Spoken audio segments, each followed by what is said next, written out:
Hello everyone, this is Ben with ERP Connect Consulting, and in this video we're going to show you how to use our Advanced Prepayments extension within D365 Business Central. So the first thing you'll want to do after downloading our extension is come up to the search here and type in APM. That's going to give you everything in our list for Advanced Prepayments. So first we'll come up to this setup, and you'll see a few different things here that we'll need. So first time you're downloading, make sure that you generate that demo key. What that will do is give you 30 days free access to our application, after which you can buy a 1, 2, or 3-year demo license, which after entering it here, the expiration date will now show up down here. That's when it will be good through. So that's the first thing. The next thing you'll need to do is make sure that the extension is actually turned on. So just toggle this from off to on as you see here, and then you'll need to set up a few things. The first and most important that we'll be going through in our demonstration today is that sales prepayment GL account number. So when you book a prepayment invoice, this is where it will book it on the balance sheet for you. And then as you start to book those invoices, it will take the money out of this balance sheet account and book it correspondingly to the revenue that needs to be booked on that invoice or that order. If we're doing the same thing for purchasing, which we won't go through in our demo today, but it'll work very similarly, you would just put that balance sheet account again here that you want to hold those funds into until you actually go ahead and book those invoices from your vendor. And then here on the line description for the prepayment on the jobs, we just have a few additional options for what would show up on that prepayment invoice for the job. So one is going to indicate the job number, and 2 is going to indicate that job description. So again, just a few setup pieces here that we'll need. I'm going to go ahead and actually enter my activation key here. You can see now it would be good through 1/1 of 2024. So we'll go ahead and jump into the first of 3 functionalities. So the first functionality within Advanced Prepayments is actually just going to be creating a kind of blanket prepayment for a customer. So at a customer level, we'll go into one right here real quick. You'll come up to Process and Advanced Prepayments, and you'll now see the screen. So let's say this customer wants to prepay $5,000. We don't know what the $5,000 is going to be used for. Might be used as a retainer for a situation like a law firm, or maybe they're prepaying to get a discount, $5,000 for either services or goods. In any case, we're just going to book $5,000 here as the prepayment amount. So I'm going to put today's date in, and if you want to book any dimensions here, we've got global 1 and 2, but after that, basically just need to come up here and post the prepayment.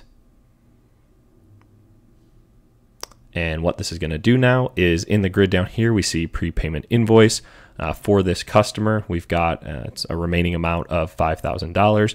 So now this customer has a prepayment invoice on their customer account. So if we go to posted sales invoices,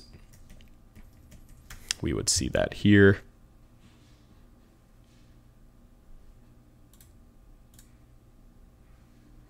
And it's going to be this one right here.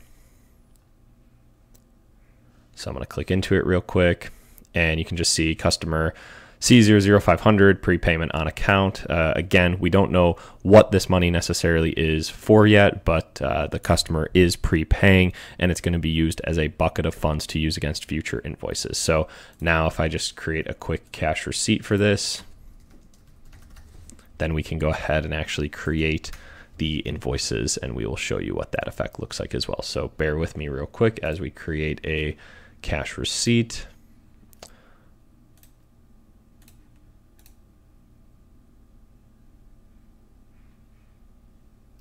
All right.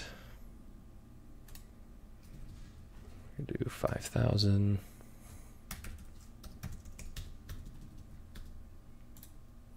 And we're going to apply it to that prepayment invoice that we just saw. So the money came in, fantastic. They paid their prepayment invoice. Go ahead and post this.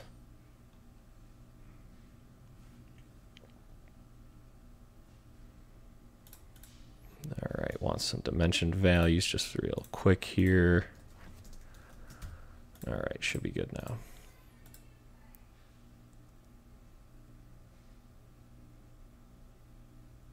All right, perfect. So now let's go back to that customer, we can see that that prepayment has a remaining amount of 0. That prepayment has been fully paid.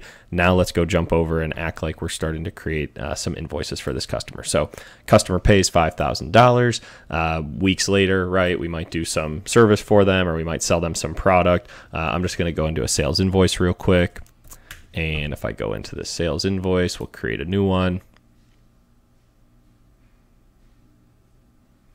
And we'll go customer 500 again.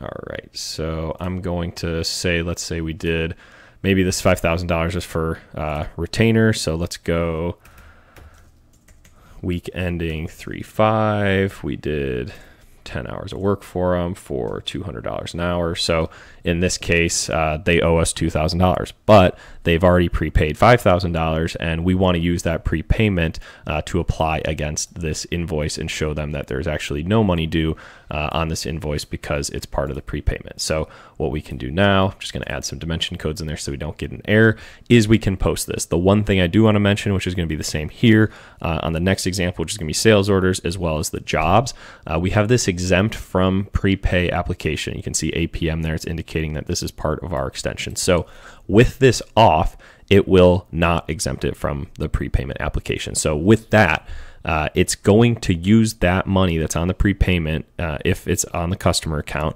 to apply against this invoice. Now, if we were to turn this on, it would exclude this invoice from being applied to a prepayment. So it would just post it as if it's a normal $2,000 invoice, wouldn't apply to the prepayment. We'd send it to the customer saying, hey, customer, you have, $2,000 that you owe us. This can be useful if, certain things around retainer, maybe like professional service, but you don't want to have licenses, for example, be part of that. You want to just charge them for licenses separately, right? So a lot of different applications for this, whether it be in distribution, manufacturing, consulting, construction, whatever it might be, you can either toggle that on or off, and it's just going to either include or not include that in your prepayment. So let's turn this off because I do want to use my prepayment that they gave us in order to apply to this invoice. So let's go ahead and post this. And we'll go ahead and look at the posted sales invoice here in a second. All right, so I'm going to say yes. And now you'll see what it did. It's actually, if we sent this to them, it would show the customer that they have a $0 invoice essentially because they don't owe us anything for this invoice. And they would see the 2 lines on this invoice. So the first one being the professional services that we just booked, 10 hours at $200 an hour, so the $2,000. And then you'll see here, it's automatically adding this GL account line for 20300 for that sales prepayment credit. So if you remember from that setup, 20300 was that deferred service revenue prepayment. So when I initially booked that $5,000 transaction, it was going ahead and booking it against 20300. Now we're taking that and reducing the balance of that account because we've now used $2,000 of that sales prepayment credit for this invoice to apply against it. So if I were to print this or send it via email, with our invoice and statement delivery tool, or however you're sending invoices to your customers today, it would show that $0 is due for the customer and $2,000 was taken out of their sales prepayment credit account. Now, let's go back to that customer real quick. So I'm going to come back into 500. We'll come back to this prepayment. Now what you'll see here is that still got that prepayment invoice. It was for that $5,000. If I scroll down now, it's going to show what my prepayment applications are. So we've got that $2,000 now being applied to that original $5,000. So if I come up here at any time, you can see what the prepayment invoice remaining amount is. So everything that's been invoiced was $5,000. We've got $2,000 applied. So now we've got $3,000 left. If I were to go and do another one for $3,000, we would see another invoice down here for our prepayment applications for $3,000, and then the total would be 0. So this is kind of just a running tally of what have we invoiced them for on a prepayment basis, and what are all the invoices that have applied. If you have a ton of these, maybe they paid $100,000 and you're just decrementing them one by one, you could always come up here and go export customer summary to Excel. And what this will do is download basically everything we're seeing on the screen right now directly to an Excel worksheet, which you can just view to quickly see some of the data that we're seeing in the screen. So as soon as this pops up, I'm going to drag it back into this monitor, and then we should be able to see what that Excel sheet looks like. All right, here we go. So let's increase the size on this real quick. So you can see the document type, right? So this is our original prepayment invoice, has the document number, posting date, all that good stuff, the total amount and the remaining amount, which is 0 because it's been paid, and what the running balance is. So the running balance can be down here on column G. So first we can see this first prepayment application, invoice number for the application, the date, the amount, and then again, of course, the running total. So we've got prepayment for $5,000 and our first prepayment application for $2,000, leaving us with a total running balance of $3,000. So again, if you had a ton of these, it would show them all here, would show your running balance as you go as well. So that's it for scenario number 1, which is putting a prepayment on the customer account and then either creating sales orders or sales invoices against the customer and using that money as a pool of funds to use against future invoices. Again, kind of avoiding that need to have that one-to-one relationship with an invoice or an order like Business Central does out of box. So next we're going to go more in depth on an order standpoint, which we'll jump over to here next. So let's go back into our search and let's go into a sales order.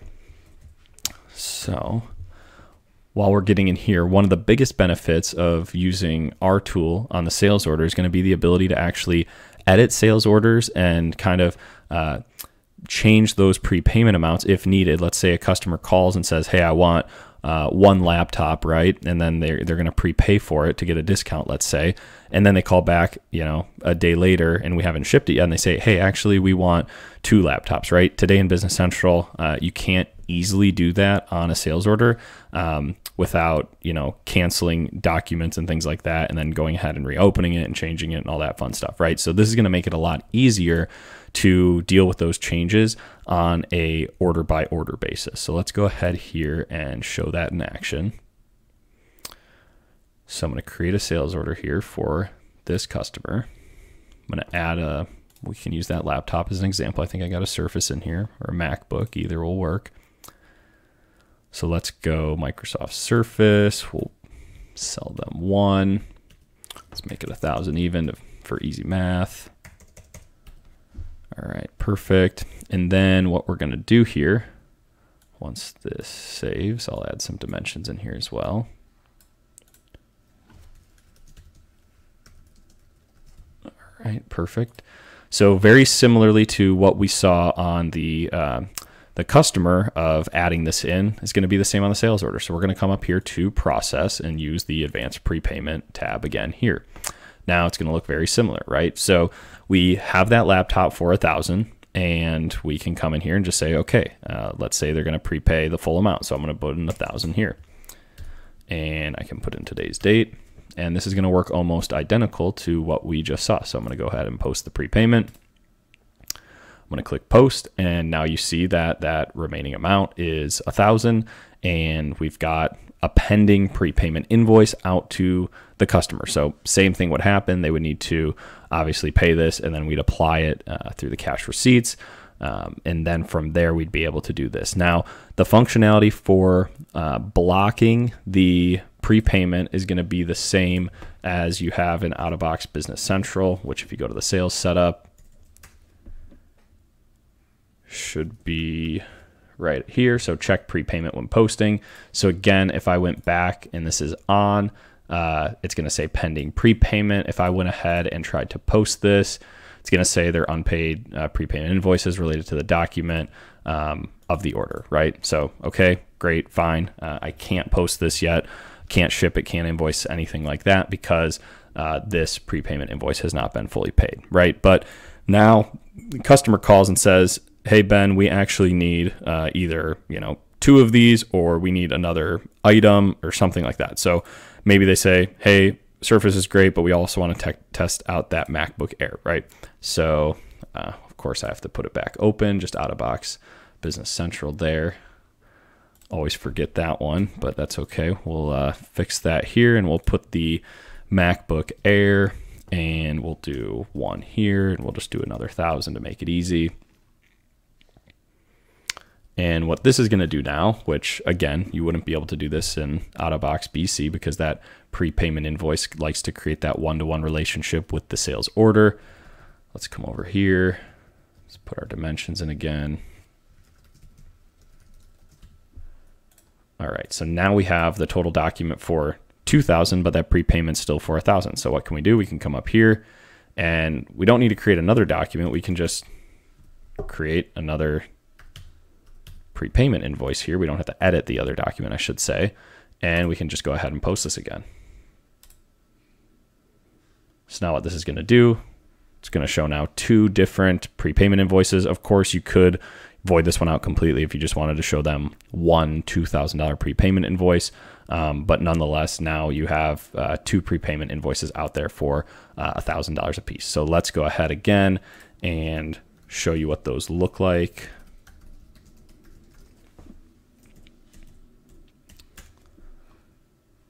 So let's come up here. All right, perfect. So the other thing you'll notice here, number 1, we've got that prepayment account again, that deferred revenue. And it's also going to put comment lines in here for anything that was on the order at the time that you created the prepayment invoice. So here you can see the Microsoft Surface 9. And here you can see the Surface 9 and the MacBook. So again, just giving the customer more information on what they're actually prepaying for. So some nice things there. We're going to go ahead and create a cash receipt again because I'll need that in order to post this next piece. So let's create a quick one here for us. You can just go ahead and fast forward this if you're already a pro on cash receipts. Otherwise, you can take a look here. I'm just going to apply both entries at the same time.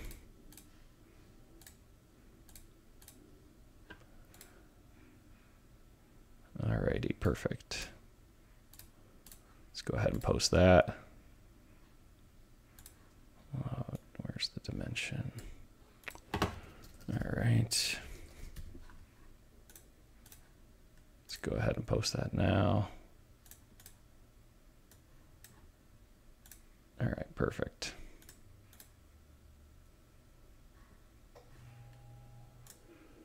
Let's go ahead and refresh that. Advanced prepayment. All right, and there we go. So now we've got the 2 prepayments. Remaining amount on both is going to be 0 here. If you ever need to refresh it, you can just go ahead and recalc that. Should refresh the page for you. Again, like we saw on the customer side, we can say export order summary to Excel. So this is going to be, again, very similar to what we saw on the customer side, just on an order by order basis. So now you can see here, we've got the 2 prepayments, amount 1,000 a piece, remaining amount 0 on both because they've both been fully paid. So now we can come in here and go ahead and post this sales order. Let's go ahead actually first and post just one line.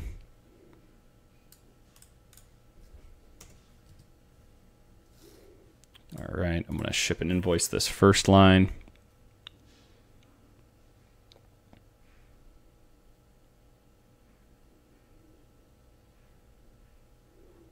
And you're going to see just that first line being the sales prepayment credit here. And again, even at this time now, if they said, hey, we don't want, this MacBook Air anymore, or we want 2 more MacBook Airs, we can edit this still at this time. I think we've gone through the example now, but we could do so and even edit at this point, which again would not be available in out-of-box Business Central. So I'm going to go ahead and kind of post it through again. But you could also, like we showed in that sales invoice example, exclude from the prepayment application. So this button that we saw in the sales invoice is going to work very similarly to the sales order here that we have up on the screen. So it's just going to exclude it from the prepayment.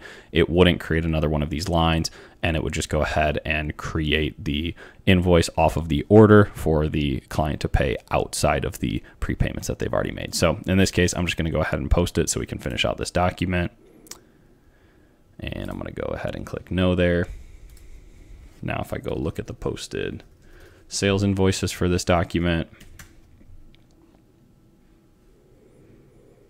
we see both of those right here. So we've got 1,000 and 1,000, remaining amount 0.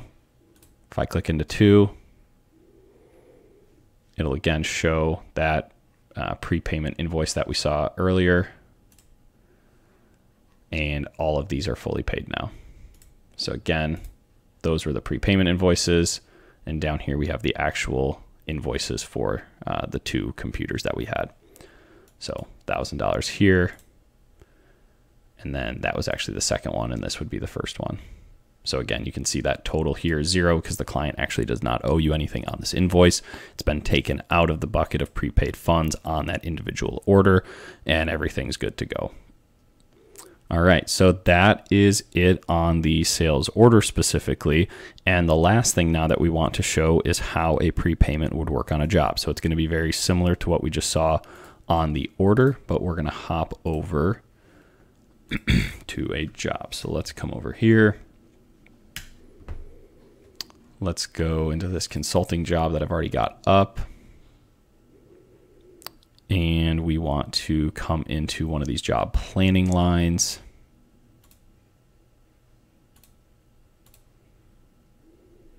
Actually, let's back up 1 second. So again, on the advanced prepayments for the job, I believe I already did one here. You can see I've got $1,000 remaining. So I'll use this $1,000 actually just to close out this prepayment. And then we can see what that job summary looks like again here. So I'll start by exporting this. Going to look very similar to what we saw on the customer and the sales order side of the house. Again, just another Excel download to show where exactly you're at on the job. So let's take a look here. So we've got that prepayment invoice for that $5,000. In this case, when I was doing the demo earlier, I had this turned off so that you didn't have to receive the funds before you could actually post it. So again, that's just a toggle on the sales setup. So in this case, so far, we've seen that prepayment invoice get generated. And then we have 2 payment applications off of some of those job invoices. So let's go back into this job real quick. And again, we can see that prepayment invoice for $5,000, and we can see the two credits down here for $1,500 and $2,500. So let's go back and let's go into one of these job lines. And we've created 2 so far, so let's just go ahead and create a 3rd one. And again, this is going to work very similarly to the functionality, pretty much all of the functionality that we just saw in the sales order, with, again, the ability to create prepayments kind of as a bucket of funds on the job, be able to decrement those different job invoices against the original prepayment that we've made, and then, of course, edit things along the way. So it's not tied to things like we saw on the sales order. And additionally, on the job, this functionality just is widely unavailable in general in terms of what you're going to see on the jobs and the job planning line. So most of this functionality, if not all of it on the job side, is going to be exclusive to the extension that we're using here. So let's go ahead and put in $200 an hour for this one. So this would get our last $1,000 off of that prepayment on the job. So let's go up to process and create sales invoice. Create that sales invoice real quick. Let's come up and take a look at the invoice. So we got the 5 hours for the $1,000. Again, you can exempt from prepayment application if you don't want this job line. Maybe it's for some sort of job expenses that the client has excluded in their terms from the prepayment. So you can always exclude that, and it will just post directly and create an outstanding invoice that the client actually needs to pay. Otherwise, of course, if we leave it off, it's just going to go ahead and post this transaction and use the money that you have remaining in that prepayment bucket. So let's go ahead and post this. Let's add a dimension code again real quick. And let's post it.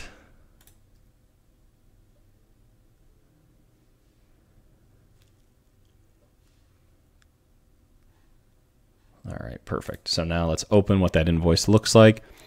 So again, I think starting to see kind of the trends and functionality in what we've got here. But again, we've got that invoice for 5 hours for $200, an hour for a total of $1,000. It's automatically putting our sales prepayment credit account in there for 20300.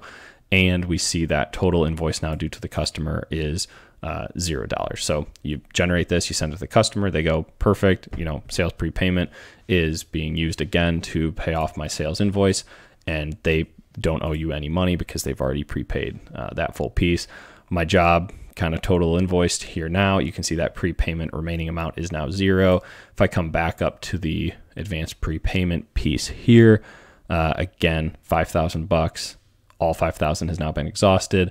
Prepayment invoice remaining is $0 now. So if you were to create a new invoice after this, at this point, it would just send it to the customer at, $1,000 or $2,000 or whatever that amount is, because the prepayment has been exhausted. We didn't start by showing how to do this, but it's going to be exactly the same as on the customer or on the sales order level. So if I needed another $5,000, I would just come up here, do 5,000, come to the prepayment date, go ahead, post that. And now we've got another 5,000.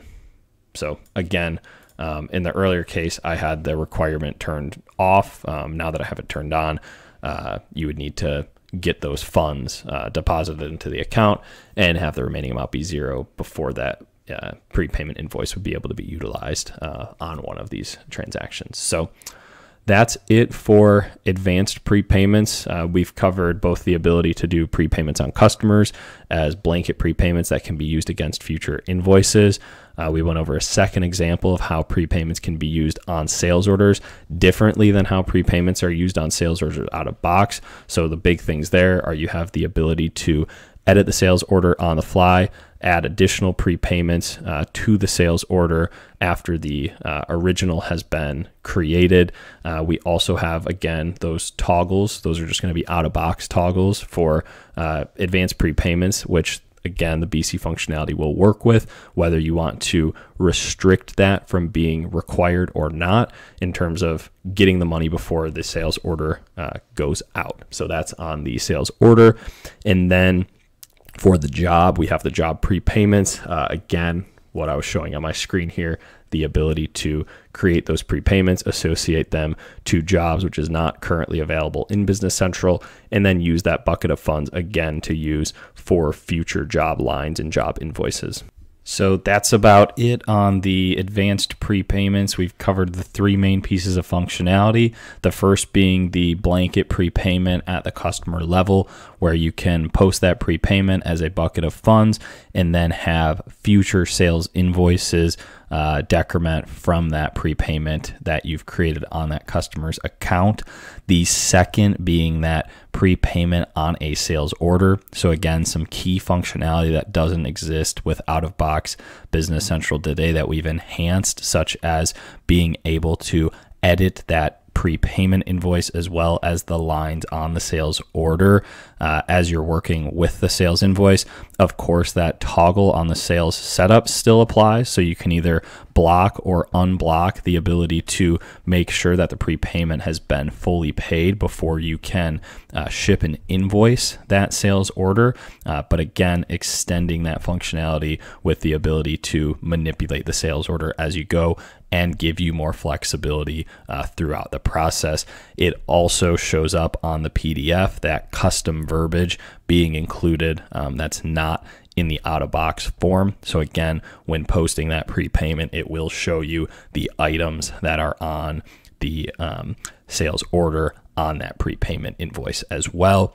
And then, of course, the third function of being the job prepayment, we went over that with the job planning lines, posting that invoice, and then showing how you can use the job prepayment to pay those job invoices from that prepayment amount, very similarly to how we saw on the sales order and the prepayment on customer, which again, that functionality on the job does not exist currently in Business Central. So thanks again for watching the video. We hope you enjoyed the prepayment extension.